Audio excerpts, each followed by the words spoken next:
سب کے سامنے دال کے پاپڑ کھانے والا کتنا دولت مند ہوگا اس کا کوئی تصور بھی نہیں کر سکتا تھا۔ اس سونے چاندی کو شہر کے ہوشیار ایجنٹ سناروں تک پہنچا کے دام کھڑے کرتے ہوں گے۔ سائیں پاپڑ والے کی سالانہ آمدنی کا کوئی حساب نہ تھا، چنانچہ وہ انکم ٹیکس کے جھمیلوں سے بھی محفوظ تھا جن سے محنت کر کے رزق حلال کمانے والوں کے لیے مفر نہیں۔ ان کے پاس دولت مند اور رئیس تو سونے کے پاپڑ ہی لاتے ہوں گے۔ میں نے کہا، ہاں جی، جن کو خدا نے دیا ہے وہ راہ خدا میں بھی دیتے ہیں، نوجوان نے فلسفیانہ انداز میں کہا۔ اور بزرگوں، پیروں، فقیروں کے آستانے پر تو غریب امیر سب کو آنا ہی پڑتا ہے۔ امیروں کو خدا سب دیتا ہے تو کبھی ایسی بیماری دے دیتا ہے جس کا علاج نہیں دیتا، اور کبھی اولاد نہیں دیتا، یا بیٹی پر بیٹی دیتا جاتا ہے مگر ایک بیٹا نہیں دیتا۔ اور سائیں پاپڑ والے کے حاضر سٹاک میں بیٹے موجود رہتے ہیں کہ جیسا کسی نے مانگا فوراً سٹور سے نکال کر دے دیا۔ میں نے کہا، اور خیر سے سائیں میڈیکل اسپیشلسٹ بھی تھے۔ لو جی، آپ کیسی کفر کی باتیں کرتے ہو؟ سائیکل سوار نے برا مانتے ہوئے کہا، وہ تو سب کو دعا ہی دیتے تھے۔ کیا وہ سب جو ان کے پاس مراد مانگنے آتے تھے خود دعا کرنا نہیں جانتے تھے؟ میں نے کہا، یا خدا کسی کی دعا قبول ہی نہیں کرتا تھا سوائے سائیں پاپڑ والے کی دعا کے؟ آپ میرے مہمان ہو جی، اس لیے میں آپ سے کچھ نہیں کہہ سکتا۔ نوجوان کا چہرہ سرخ ہو گیا۔ مگر ایسی باتیں گاؤں میں نہ کرنا ورنہ برا ہوگا۔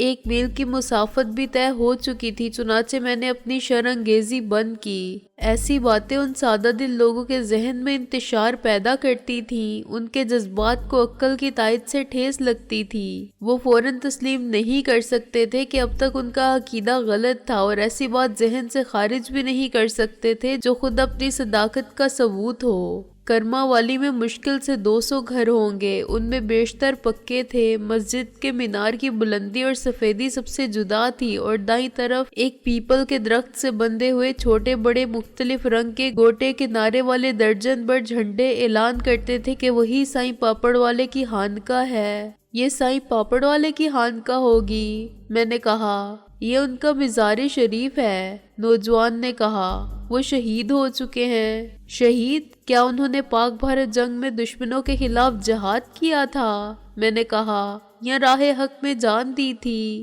آپ شہری لوگ بڑے ہیر پھیر ڈالتے ہو، نوجوان نے برہمی سے کہا۔ ان کے آستانے پر ایک رات شیطانوں کے لشکر نے بدبخت ڈاکوؤں کے بھیس میں حملہ کیا، آپ نے مقابلہ کیا اور شہید ہو گئے۔ ڈاکو سب مال غنیمت لے گئے ہوں گے۔ میں کہتے کہتے رک گیا۔ سائیں پاپڑ والے کے آستانہ عالیہ سے ان کو سونے کے پاپڑ سیروں کے حساب سے ملے ہوں گے۔ پاپڑ کا کوئی بین الاقوامی معیاری وزن تو مقرر ہے نہیں، لانے والے ایک تولے کا پاپڑ بھی بنوا لاتے ہوں گے اور ایک چٹانگ کا بھی۔ مال حرام کے باوجود سائیں شہادت کے منصب پر فائز ہوئے۔ خداوند، یہ تیرے سادہ دل بندے کدھر جائیں؟ اب وہاں کرما والی مجاور ہے، نوجوان نے کہا۔ اس کی کرامات کا شہرہ دور دور تک ہے، لیکن میں پیر و فقیروں کی عیارانہ کرامت پر اظہار خیال فرما کر اپنے میزبان کے جذبات کو زیادہ مجروح نہیں کرنا چاہتا تھا کہ مشتعل ہو کہ وہ مجھے مجروح کر دے۔ یہ ڈونگا پتن بھی ایک گاؤں ہے؟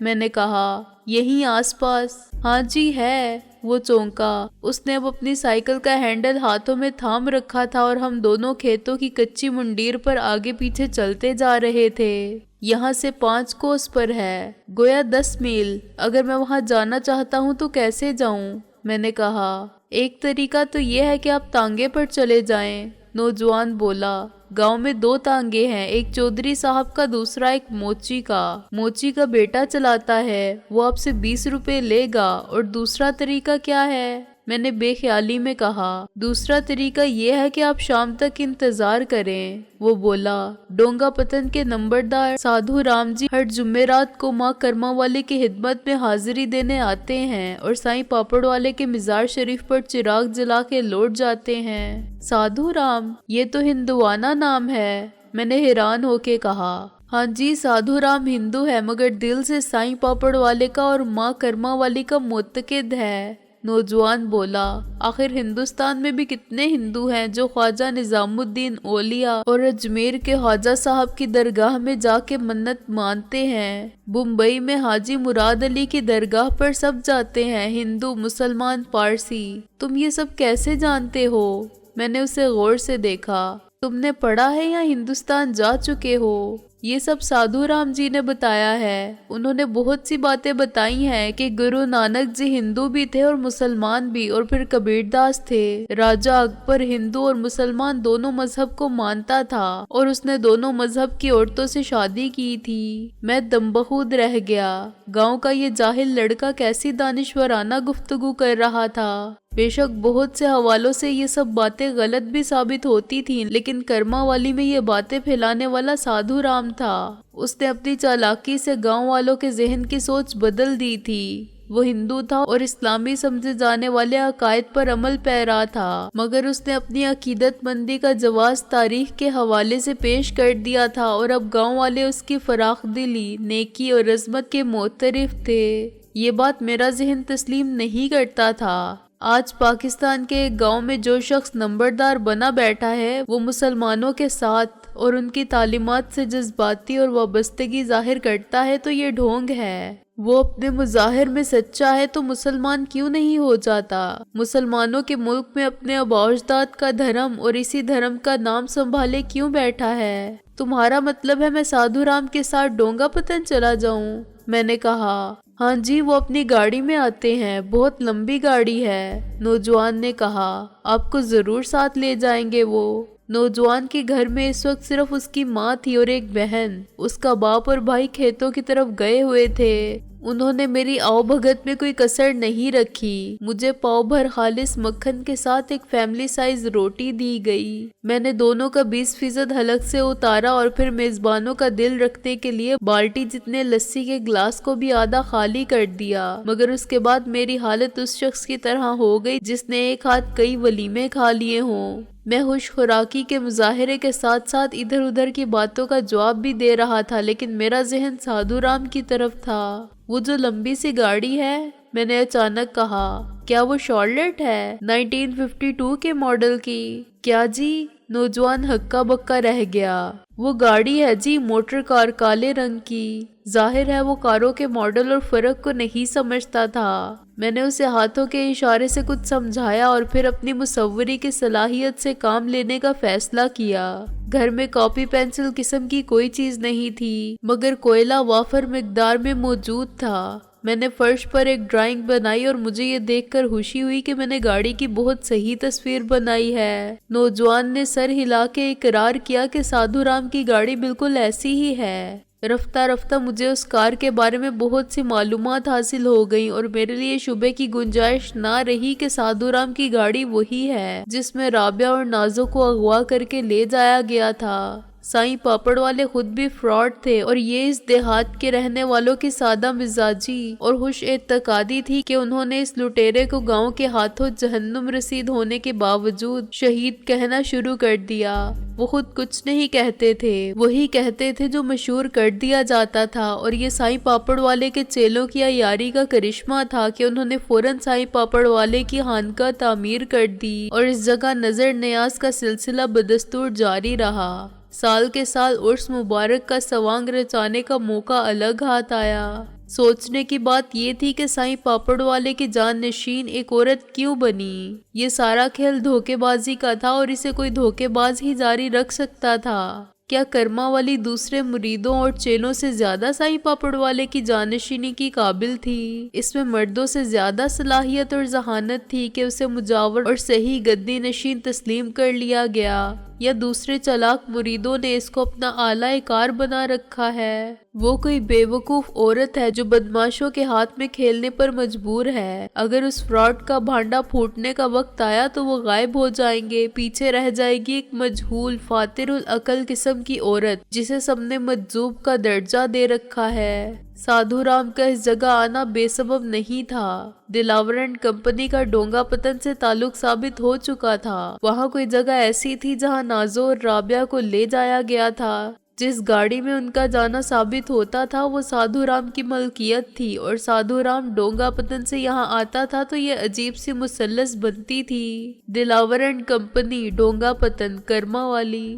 میں نے کرما والی کے ڈیرے پر جانے کا فیصلہ کیا، مگر مناسب یہ سمجھا کہ اپنے ارادے کو اپنے میزبان سے پوشیدہ رکھوں، یہ نہ ہو کہ میرے عزائم کی خبر مجھ سے پہلے صفِ دشمناں تک پہنچ جائے۔ کیا یہ گاؤں شروع سے کرما والی کے نام پر مشہور ہے؟ میں نے کہا۔ یا پہلے پاپڑ والا کہلاتا تھا؟ نوجوان تھوڑا سا حیران ہوا۔ یہ تو ٹھیک ہے، پہلے یہ ایک گاؤں تھا، چک 212 الف، پھر پاپڑ والا کہلانے لگا، مگر ابھی 2 سال پہلے سائیں پاپڑ والے کے حکم پر اسے کرما والی کہا جانے لگا۔ ہلاکت کے بعد ان کا حکم کیا اسرائیل کے ذریعے پہنچا تھا؟ میں نے ہنس کر کہا۔ یا وہ کرما والی کو خواب میں نظر آئے تھے؟ وہ خواب میں نظر آئے تھے، نوجوان نے برہمی سے کہا۔ اسی طرح جب کرما والی کسی دن ماری جائے گی تو اس گدی پر بیٹھے گا کوئی کرما والا یا نصیبہ والا، میں نے کہا۔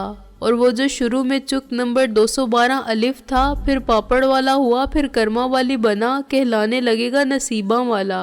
اچھا میں اب چلتا ہوں، تمہاری مہمان نوازی کا بہت شکریہ، میری باتوں کا برا مانا ہو تو معاف کر دینا۔ نوجوان کی ساری خفگی دور ہو گئی۔ روٹی کھا کے جانا تھا جی، اب آپ ڈونگا پتن جاؤ گے؟ نہیں بھائی، میں لاہور جاؤں گا، میں نے کہا۔ کھانا ابھی تو کھایا ہے۔ اچھا ماں جی اجازت۔ اچھا پتر رب راکھا، چنگا سی جو روٹی کھا کے جاندا، نوجوان کی ماں نے کہا، اور میں ان سے اجازت لے کر باہر نکل آیا۔ نوجوان نے مجھے سڑک تک سائیکل پر لفٹ پیش کی اور اس وقت تک سڑک پر کھڑا رہا جب تک میں ایک لاری کو روک کر سوار نہیں ہو گیا۔ میری جیب میں اتنی رقم تھی کہ میں آسانی سے لاہور پہنچ سکتا تھا، مگر وقت کم تھا۔ میں نے ڈونگا پتن کا ٹکٹ مانگا تو کنڈکٹر نے بہت برا منایا۔ یہ کوئی اومنی بس ہے؟ ایک سٹاپ پر چڑھ کر اگلے سٹاپ پر اتر گئے۔ وہ بولا، ٹکٹ لاہور تک کا لگے گا، جو تواڈی خوشی شہنشاہو، میں نے دیہاتی لہجے میں کہا اور اسے 5 کا نوٹ پیش کر دیا۔ اس نے کسی حساب کے بغیر بقایا پیسے لوٹا دیے۔ بس 1 منٹ کے لیے رکی تو میں سڑک پر کود گیا۔ اب مجھے کسی سے رستہ پوچھنے کی ضرورت نہیں تھی۔ میں نے اندازے سے ڈونگا پتن کی سمت سفر شروع کیا۔ آدھے گھنٹے بعد میں نے ایک گاؤں دیکھا جو کرما والی کے مقابلے میں قصبہ تھا۔ وہاں اگر 200 گھر تھے تو یہاں 2000 ضرور تھے۔ زیادہ فکر مجھے اپنا حلیہ بدلنے کی تھی۔ ایک مکان کے سامنے سے گزرتے ہوئے مجھے کھٹاکھٹ کی آواز آئی۔ یہ کھدی پر کپڑا بننے کے عمل کا شور تھا۔ میں نے ایک بڈھے کو ہاتھ کی دیسی کھڈی پر کام میں مصروف دیکھا۔ چاچا مینو چائے ایک لاچا، میں نے دروازے میں سر ڈال کے کہا۔ السلام علیکم۔ چاچا نے مجھے گھور کر دیکھا۔ سلام پہلا کریدائے پتر۔ وہ اٹھ کھڑا ہوا۔ اس نے مجھے ایک سوتی لاچا اور ایک کھیس صرف 40 روپے میں دے دیا اور مجھ سے غیر ضروری سوالات بھی کیے کہ میں کون ہوں، کہاں سے آیا ہوں اور کدھر جا رہا ہوں۔ میں نے سب کے غلط جوابات دیے اور لاچا بدلنے کے بعد کھیس لپیٹ کر چل پڑا۔ ایک بار پھر میں نے سابق موضوع پاپڑ والا اور اب کرما والی کا رخ کیا۔ مجھے ایک کچا رستہ نظر آ رہا تھا جس کی چکنی مٹی میں سائیکل کے ٹائروں، ٹانگوں اور بیل گاڑیوں کی آمد و رفت کے نشانات بہت نمایاں تھے۔ 10 میل کا رستہ بہت لمبا تھا اور میں چاہتا تھا کہ کوئی بھی سواری مل جائے۔ دونوں گاؤں کے درمیان چلنے والی واحد تانگا ایکسپریس میری اصل امید تھی، مگر مجھے مایوسی ہوئی۔ وہ سارا رستہ مجھے پیدل طے کرنا پڑا جو کھیتوں اور کہیں کہیں جنگل سے گزرتا تھا۔ مجھے ایک جگہ سانپ بھی نظر آیا جو سڑک پر سے رینگتا ہوا جا رہا تھا۔ میں نے اس کے گزر جانے کا انتظار کیا۔ وہ دوسری طرف کے جنگل میں غائب ہو گیا۔ کسی اور سانپ یا اژدہے سے ملاقات کا مجھے اتنا ڈر نہیں تھا جتنا راستے سے بھٹک جانے کا تھا۔ جنگل کے سانپ اور دوسرے جانور بھی جو عام طور پر خطرناک سمجھے جاتے ہیں، آدمی سے ڈرتے ہیں جو خدا کی پیدا کردہ مخلوق میں سب سے زیادہ ہلاکت خیز جانور ثابت ہوا تھا، اور جب تک ان کو چھیڑا نہ جائے یا وہ مجبور نہ ہو جائیں آدمی کے سائے سے دور ہی رہتے ہیں۔ اب دوپہر ڈھل چکی تھی۔ پیدل چلنے سے میں بری طرح تھک گیا تھا اور مجھ پر بھوک بھی غالب آنے لگی تھی، لیکن میں پھر موضوع کرما والی میں کسی کے سامنے نمودار ہونے سے گریز کرنا چاہتا تھا۔ गांव के करीब पहुंचकर मैंने सिमत का तायन किया और इस मर्तबा दूसरी जानिब से इस पीपल के दरख्त तक गया जिसके नीचे कर्मा वाली का डेरा और साईं पापड़ वाले का मजार शरीफ था। मेरी राह में एक बरसाती नाला आया जिसके बाद कब्रिस्तान था। ये गांव का कब्रिस्तान था, चुनाचे इसकी वुसअत ज्यादा नहीं थी। ज्यादातर कब्रें कच्ची थी और इन पर कुतबे भी नहीं थे। उन्हें लेप पोत कर और कंकर पत्थरों से घेर कर महफूज रखने की कोशिश नाकाम नजर आती थी। मौसमी हालात, खसूसन बरसात की यलगार, आदमी हाकी के फना हो जाने का नक्शे इबरत भी मिटाती जाती थी। मैंने देखा कि कब्रिस्तान के बाएं जानिब जमीन की बुलंदी बतदरेज बढ़ती चली गई है, यहाँ तक कि एक फरलांग के फासले पर पथरीली जमीन का सिलसिला पत्थर की स्याह चट्टानों से जा मिलता है। फिर ये चट्टानें बुलंद होने लगती हैं और उफक पर मामूली बुलंदी की पहाड़ियाँ एक स्याह लकीर की तरह फैली हुई नजर आती हैं। इस सिमत से बारिश का रेला आता था तो नशीब की सिमत सेले आप कच्ची कब्रों को रोनता जाता था और ये पानी बरसाती नाले में बह जाता था। कच्ची कब्रों की खस्ता हाली का सबसे बड़ा सबब यही था। कब्रिस्तान से निकलने के लिए मैंने दाईं जानिब का रुख किया और दरख्तों के इस झुंड से गुजरा जिसके बाद पीपल का वो बहुत बड़ा दरख्त था जो रंग बिरंगे झंडों से सजा हुआ था। वो एक मुख्तसर सा जंगल था जिसकी वुसअत दाएं और बाईं तरफ एक एक फरलांग से भी कम थी, मगर ज्यादातर दरख्त शीशम और पीपल के या दरेक के थे। दरेक बिल्कुल नीम की तरह का दरख्त था और मालूम नहीं किस फर्क के बायस मुकामी लोग इसे दरेक कहते थे। ये सब ऊंचे मजबूत तनों वाले दरख्त थे जिनकी शाखें जमीन से तकरीबन 15-20 फीट ऊपर जाके फैलती थी। पुरानी शाखें मोटे मोटे तनों की तरह थीं और उनसे फूटने वाली शाखों का सिलसिला बुलंदी तक यूं फैलता था कि हर शाख से कई शाखें फूटती थीं जो छोटी और पतली हो जाती थी और उनके पत्ते चारों तरफ एक सरसब्ज छतरी सी तान देते थे। दरख्तों के दरमियान जमीन की सतह हमवार और साफ थी। तने किसी इमारत को सहारा देने वाले सतूनों की तरह लगते थे और ऊपर कहीं कहीं शाखें आपस में यूं मिल जाती थी कि घने पत्तों का साइबान सा बन जाता था जिसमें से आसमान की झलक भी नहीं दिखाई देती थी। चुनाचे नीचे रोशनी कम थी और एक मुरब्बा फरलांग का ये जंगल गिरदो नवाह के रोशन इलाके के मुकाबले में तारीक महसूस होता था। शायद इसी वजह से नीचे खुदरो नबातात की कमी थी। अचानक मुझे दरख्तों के बीच पे कुचली हुई घास और मसले हुए पौधों के साथ टायरों के निशानात नजर आए। मैंने झुककर देखा तो मुझे ये निशानात ताज़ा लगे क्योंकि फूल और पत्तियां अभी खुश्क नहीं हुए थे। हालांकि उनके नाजुक तने और बारीक रेशों जैसी शाखें पिसकर अलग हो गए थे। कोई गाड़ी अभी अभी इस जगह से गुजरी थी, ज्यादा से ज्यादा आधा घंटा पहले। उससे ज्यादा वक्त गुजरा होता तो फूल और पत्तियां कुम्हला चुके होते और उनके रंग फीके पड़ गए होते।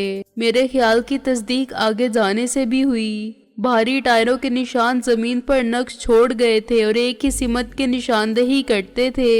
एक जगह पर निशानात इतने नुमाया थे कि मैंने टायरों के प्रिंट की चौड़ाई देख ली। ये मेरी एक बालिश से ज्यादा थी। इतने चौड़े टायर किसी ट्रक के ही हो सकते थे। मैं उलझन में पड़ गया। पलटकर देखने पर मुझे दरख्त ही दरख्त नजर आए, लेकिन गौर करने पर मैंने अंदाजा किया कि एक माहिर ट्रक ड्राइवर इन्हीं दरख्तों में से रास्ता निकाल सकता है। बेशक उसका रास्ता सीधा नहीं होगा, उसे दाएं बाएं नजर रखते हुए ऐसे दरख्त तलाश करने पड़ते होंगे जिनकी बुलंदी ट्रक की राह में हायल ना हो और जिनके दरमियान से भी ट्रक को गुजारा जा सकता हो। जरा सी देर में वो रास्ता भी मेरी नजर ने तलाश कर लिया। इस पूरे रास्ते पर ट्रक के भारी पहियों के गुजरने से जो नक्श बाकी रह गए थे वो खुद रास्ते की निशानदेही करते थे। मगर जो बात मैंने नोट की वो मुख्तलिफ दरख्तों पर जगह जगह नजर आने वाला जर्द रंग था। कहीं कहीं दरख्तों के तनों पर जमीन की सतह से 10 फुट ऊपर गहरे और शोख जर्द रंग का चमकीला दायरा बना हुआ था। मुझे ये अंदाजा करने में देर नहीं लगी कि वो फ्लोरेसेंट पेंट था जो अंधेरे में रोशनी पड़ने पर रोशन नजर आता है। उसका मतलब यही निकलता था कि ये जर्द दायरे रात के वक्त आने वाले ट्रक को सही रास्ता दिखाने के लिए बनाए गए थे। अंधेरे में ट्रक की हेडलाइट से ये दायरे रोशनी के सिग्नल नजर आते होंगे और ट्रक आधी रात के बाद आते होंगे। गांव के लोग तो ज्यादा से ज्यादा ईशा की नमाज पढ़ने तक जागते थे। अब मैंने मोहतात होकर आगे बढ़ना शुरू किया। कर्मा वाली का डेरा एक पुख्ता इमारत थी। उसके लिए ईंटें, सीमेंट और राज मजदूर सब शहर से लाए गए होंगे। इमारत के 2 हिस्से थे। सामने वाला हिस्सा एक बड़े और ऊंची छत वाले हिस्से पर मुश्तमिल था, जिसके 4 गोशों पर 4 छोटे गुंबद थे और वस्ती गुंबद के साथ यूं लगते थे जैसे तरबूज के चारों तरफ सेब रखे हों। इस पूरी इमारत पर सब्ज रंग था, जो आमतौर पर पाकीज़गी और तहारत का मजहर समझा जाता है, मगर यहाँ उसका मकसद इमारत को कैमोफ्लेज करना मालूम होता था, ताकि घने सब्ज दरख्तों में ये सब्ज इमारत दिखाई ही ना दे। उगबी हिस्से में एक बहुत बड़ा सीमेंट का प्लेटफॉर्म सा था, जो मेरे अंदाजे के मुताबिक 50 गज लंबा, 50 गज चौड़ा और जमीन की सतह से 1 गज ऊंचा था। इस प्लेटफॉर्म पर सब्ज इमारत की उगबी दीवार का एक दरवाजा खुलता था, जो इस वक्त बंद था। मेरी समझ में ना आया कि किसी हानका के साथ इस किस्म के प्लेटफॉर्म का क्या मसरफ हो सकता है। मुझे इमारत के आसपास कोई भी नजर नहीं आ रहा था, लेकिन मैं करीब जाने से कतरा रहा था। ना जाने इसमें क्या बात थी जिसने मेरे कदम रोक लिए। बज़ाहिर एक गैर मारूफ गांव की इस गैर मारूफ खानका में कोई खतरा नहीं हो सकता था, लेकिन मेरी छठी हिस्स खतरे की बू को वाज़िया तौर पर महसूस करती थी। मैंने अपनी कुव्वत मुशाहिदा या सुराग रसानी के बायस बहुत सी गैर मामूली बातें दरियाफ्त कर ली थीं। एक ये कि कब्रिस्तान और जंगल की सिमत से यहाँ ट्रक आता है। अभी ये मालूम करना बाकी था कि ट्रक क्यों आता है, फिर ये कि ट्रक इस खुफिया और पोशीदा रास्ते से अमूमन रात के वक्त आता है, और ट्रक को यहाँ लाने वाले इतने होशियार हैं कि उन्होंने तारीक जंगल में रोशन हो जाने वाले निशान लगाए हैं, जो दिन में किसी देहाती के लिए शक का बायस नहीं बन सकते। लेकिन इस तरह ट्रक को सीधे और आसान रास्ते से लाने की बजाय मुश्किल और पोशीदा और पेचीदा रास्ते से लाने का मकसद भी नेक नहीं हो सकता। मेरी नाकिस मालूमात के मुताबिक मरहूम साईं पापड़ वाले भी कोई नेक मकसद हयात नहीं रखते थे। क्या वो पीरी फकीरी के ढोंग और सोने चांदी के पापड़ जमा करने के अलावा भी कोई खुफिया और खतरनाक कारोबार करते थे? गामे माची की जाली खानका का राज फाश हो जाने के बाद मुझे साईं पापड़ वाले का मिजाज शरीफ भी बिल्कुल शरीफ नहीं लगा। यहाँ कुछ और भी हो रहा था। डोंगा पतन का साधु राम यहाँ अकीदतमंद बन के सिर्फ चिराग जलाने के लिए नहीं आता था। कुदरती तौर पर मुझे ये ख्याल भी आया कि साईं पापड़ वाले की शहादत में डाकुओं के अलावा भी किसी का हाथ हो। उनकी किसी गलती या गलत फहमी के बायस साईं पापड़ वाले को मजबूरन मरना पड़ा हो, उनकी खुदकुशी करा दी गई हो, या बेहतर समझा गया हो कि अब उनका मदफन बना दिया जाए। बाज़ों का जिंदा पीर से मुर्दा पीर ज्यादा कारामद साबित होता है। अभी मैं गामे माची से डोंगा पतन के साधु राम और कर्मा वाली के डेरे तक सबके दरमियान मुफादात के मुश्तरक रिश्ते को तलाश ही कर रहा था कि किसी गाड़ी का ताकतवर इंजन घुर्राया और मैं फौरन 2 दरख्तों के पीछे हो गया, जिनके तनों के दरमियान एक कदे-आमद झाड़ी फैल गई थी। आवाज बहुत दूर से आई थी, मगर मेरे कानों ने इसकी सिमत का सही अंदाजा कर लिया था। वो ट्रक मेरे ही दरियाफ्त करदा रास्ते से कर्मा वाली के डेरे की तरफ आ रहा था, चुनाचे इसकी रफ्तार बहुत कम थी। जब मैंने उसे देखा तो ट्रक बड़ी एहतियात के साथ 2 करीब करीब वाक़िया दरख्तों के दरमियानी तंग रास्ते से निकल रहा था, और ड्राइवर उसे सामने वाले दरख्त से बचा के दाईं जानिब मोड़ने की जदोजहद कर रहा था। ये बेडफोर्ड ट्रक था, जिसका पिछला हिस्सा एक हमवार सतह की तरह था। इस हिस्से पर लकड़ी के बॉक्स एक दूसरे पर ढेर कर दिए गए थे। सब बॉक्स एक ही साइज और एक ही शक्लो सूरत के थे। सबकी लंबाई मेरे अंदाजे के मुताबिक 6 फुट ऊंची और लंबाई 2 फुट थी। हर बॉक्स इतना ही गहरा भी था, चुनाचे ये सब ताबूत लगते थे। संदूकों को लंबाई के रुख ट्रक पर लाद दिया गया था। ट्रक मेरे सामने तकरीबन 10 फुट दूर से गुजरा तो मैंने देखा कि लंबाई के रुख 3 ताबूत नुमा बॉक्स रख दिए गए हैं। चौड़ाई के रुख मुझे 4 बॉक्स नजर आए।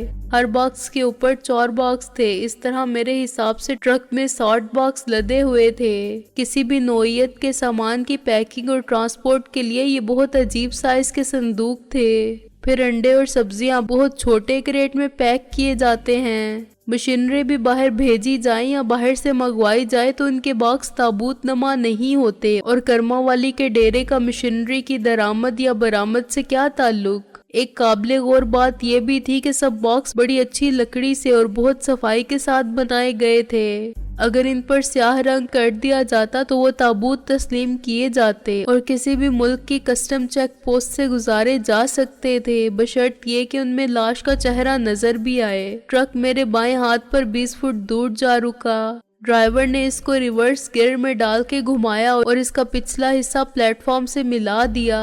अगले हिस्से से ड्राइवर के अलावा 2 आदमी उतरे। फिर साईं पापड़ वाले के मज़ार का उकबी दरवाजा खुला और 2 अफराद सब्ज यूनिफॉर्म जैसा लिबास पहने निकले। उस वक्त मैंने गौर किया कि ड्राइवर के साथियों ने भी सब्ज कपड़े पहन रखे हैं। संदूकों के ऊपर भी सब्ज रंग है और सड़क पर भी और ट्रक पर भी। ये सब कैमोफ्लेज करने के लिए था। ऊपर से या दूर से देखने वाले को जंगल में होने वाली कोई पुरस्कार कार्रवाई नजर नहीं आ सकती थी। ट्रक में से उतरने वाले मजदूर ऊपर चढ़ गए थे, लेकिन वो ड्राइवर अपने हाथ में स्टेन गन लिए मुस्तैद खड़ा रहा। उसकी निगाह हर तरफ थी। गौर से देखने पर मैंने उसे शिनाख्त कर लिया। वो गामे माछी की जाली हानका के सामने वाले होटल का प्रोपराइटर था, जिससे हमने राबिया और नाजो के बारे में मालूमात हासिल की थी। उसने ऐनी शाहिद की हैसियत से जो देखा था सब बता दिया था, लेकिन बाद में उसी ने हमारे बारे में और हमारे अज़ाइम के बारे में दिलावर एंड कंपनी के शिकारियों को तमाम मालूमात फराहम कर दी। उनमें से एक शिकारी हमारे ताकुब में आया और हमें गुमराह करने में कामयाब हो गया। ट्रक पर चढ़ने वाले 2 मजदूरों ने बारी बारी हर बॉक्स को नीचे खिसका के उन 2 अफराद के स्पुर्द करना शुरू किया जो साईं पापड़ वाले के मज़ार से निकले थे। संदूकों के दोनों जानिब कुंडे थे, मगर मजदूरों के चेहरे देखकर अंदाजा हो जाता था कि बॉक्स कितने भारी हैं। उनके बाजुओं के रग पट्टे खिंच जाते थे तो इस मुशक्कत से उनके चेहरे भी लंबे हो जाते थे। यही कैफियत नीचे खड़े हुए मजदूरों की थी। वो बोझ को संभालते हुए लड़खड़ा जाते थे। अगर हर बॉक्स का वजन 1 मन होता तो वो सेहतमंद अफराद के लिए ज्यादा नहीं था, लेकिन जितनी मेहनत उन्हें करनी पड़ रही थी उससे यही अंदाजा किया जा सकता था कि वजन किसी तरह भी 2 मन से कम नहीं होगा। जो बॉक्स नीचे उतारे जाते थे उन्हें वही 2 अफराद घसीटते हुए मज़ार के अंदर ले जाते थे। अभी पूरा माल उतरा भी नहीं था कि मैंने फिर एक मोटर के इंजन की आवाज सुनी, मगर ये आवाज ट्रक के इंजन की आवाज के मुकाबले में धीमी थी। दरख्तों की ओट से जहाजी साइज की शॉर्लेट इम्पाला नमूदार हुई और ट्रक के करीब जा रुकी। जब कार मेरे सामने आई तो मैंने ड्राइवर के चेहरे को बहुत करीब से देखा था। वो लेफ्ट हैंड ड्राइवर कार्ड थी और ड्राइवर की सूरत इसी खिड़की में नुमाया थी जिधर मैं छुपा खड़ा था। उसे देखते ही मेरे जहन को दूसरा शदीद झटका लगा, क्योंकि साधु राम की गाड़ी में मुझे कोई रवायती किस्म का हिंदू नजर नहीं आया था जिसके गंजे सर पर बोदी होती, माथे पर तिलक और गले में जनेब होता और जो वास्कोट धोती और नेहरू कैप पहने होता। वो सूट में था और मुझे उसको पहचानने में जरा देर नहीं लगी। उसी शख्स ने हमें डोंगा पतन के बारे में बताया था कि वहां गाड़ी नहीं जा सकती और पैदल पहुंचना मुमकिन है। चुनाचे मोहसिन और नेक मोहम्मद मुझे टैक्सी में छोड़कर चले गए थे और ये हबीस आगे जाके अपने साथ दूसरों को भी ले आया था। वो भी एक शिकारी था जो मुझे ले जाने वालों का मददगार बना था। मेरे जहन में साधु राम की ये सूरत हरगिज ना थी और अब मुझे बिल्कुल शुबा ना रहा कि साधु राम का जाहिर और बातिन एक मकरो फरेब है। साधु राम गाड़ी से उतरा और प्लेटफॉर्म के चंद जीने चढ़कर उकबे रास्ते से पापड़ वाले के मज़ार की इमारत में दाखिल हो गया। मजदूर बदस्तूर बॉक्स उतार उतार के अंदर पहुंचाते रहे।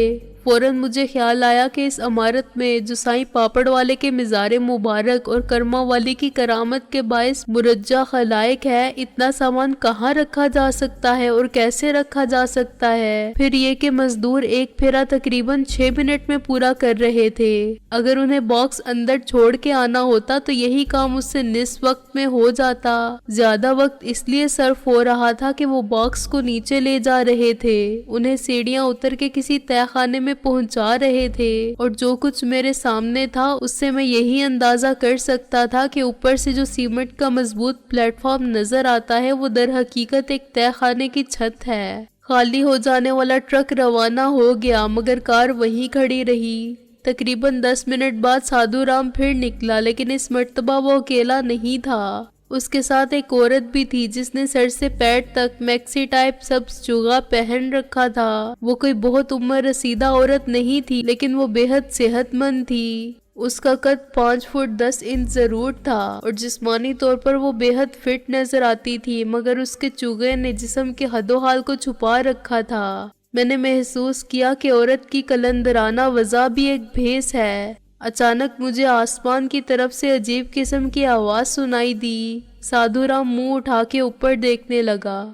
یہ آواز مجھے بھی اپنے پیچھے جنوب مشرق کی سمت سے سنائی دے رہی تھی اور یوں لگتا تھا جیسے کوئی بغیر سائلنسر والی موٹر سائیکل چلا رہا ہو۔ جیسے جیسے آواز قریب آتی گئی اس کی شناخت نمایاں اور واضح ہوتی گئی۔ یہ کوئی ہیلی کاپٹر تھا۔ اس نے خود کو گھنے درختوں کے سائبان کے نیچے اس طرح چھپا لیا کہ اوپر سے پائلٹ یا اس کا کوئی ساتھی دوربین لگا کے دیکھتا تب بھی نظر نہ آتا۔ نیچے سادھو رام اور گیروے رنگ کے چگے والی عورت اب آپس میں باتیں چھوڑ کر ہیلی کاپٹر کی طرف دیکھ رہے تھے جو ہنوز میری نظر سے اوجھل تھا۔ عورت کے بارے میں یہ فرض کرنا غلط نہیں تھا کہ وہی ڈبہ پیر سائیں پاپڑ والے کی اس فراڈ خانقاہ کی گدی نشیں کرما والی ہوگی۔ سادھو رام کے اور ان کے درمیان کوئی بہت پراسرار قسم کا تعلق تھا جس کی سادہ دل دیہات کے رہنے والوں نے سادھو رام کی عقیدت مندی سمجھا تھا۔ میرے سامنے ایک مرتبہ سادھو رام نے اس کی کمر کے گرد اپنا ہاتھ حائل کرنے کی کوشش کی تھی مگر کرما والی نے اس کا ہاتھ جھٹک دیا تھا۔ اب وہ مجسمے تصویریں انتظار و اشتیاق بنے کسی تیسرے فریق کے لیے چشمے براہ تھے۔ ان کو معلوم تھا کہ آنے والا کون ہوگا، چنانچہ وہ نہ حیرت زدہ تھے اور نہ خوف زدہ۔